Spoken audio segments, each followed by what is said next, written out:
All right, it looks like we're live. Yeah, we are live. Good. I just explained the situation, the current uh, COVID-19 kind of situation to somebody in a queue around the corner at the soup kitchen, and he liked the way I explained it. So I'm gonna try and explain it properly now in the same kind of way. So this only really works if you work in sales or telesales.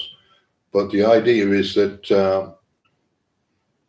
the virus creates symptoms which create disease. If you believe the current story, so this is based on the germ theory of disease. So if you don't accept germ theory of disease, this isn't going to apply. And quite honestly, I don't accept the germ theory of disease. I was just trying to explain it to somebody. So virus is stage one. So somebody in a sales funnel, I work in sales, so I use sales language to explain this to somebody. So you get suspects, prospects, then you get a customer, then you get a repeat customer. So 4 different places they can be in a sales funnel. So a suspect might be somebody who's had an encounter with you, you've had a conversation with them, they weren't particularly interested at the time, or they might have said, speak to me in 6 months. So that would be the equivalent of somebody being in a place where there's a virus. Prospect is somebody you've spoken to, they've shown a little bit of interest, they're wanting to know more about whatever it is you're selling.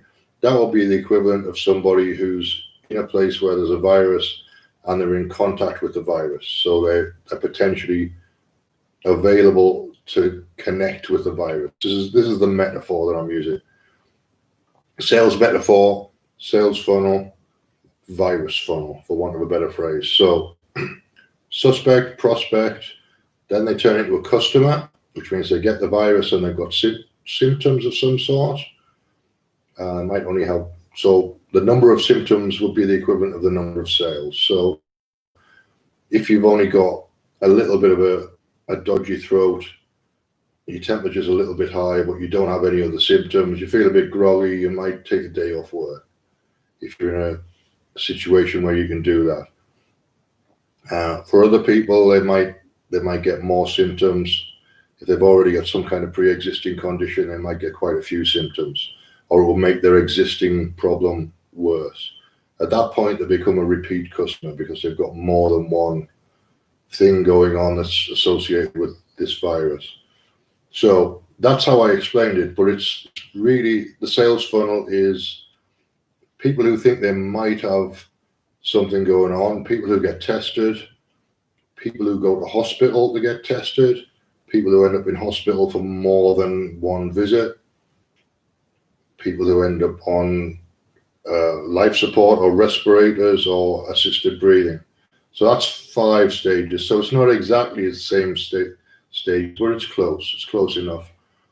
And that's the way I was explaining it. So this guy works in sales, so he understands the language of sales. So you associate the language of sales with a virus sales funnel, and he understood exactly what I was talking about.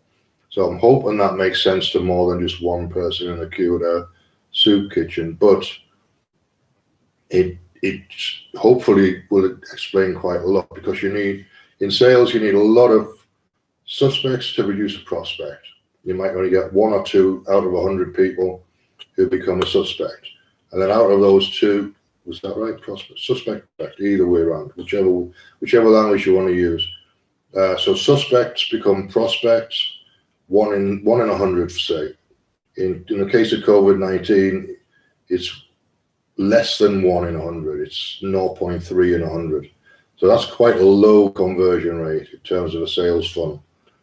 You'd have to make a lot of sales calls to come up with a lead if there's only 0.3% conversion. From there, you might only have 1 in 10, for the sake of an example, that turns into something more serious, and they're the people with pre-existing conditions. So you get the idea with this anyway. That's the metaphor I was using. It made sense to the guy I was talking to, so I thought I'd share it with the world and see what happens. There you go.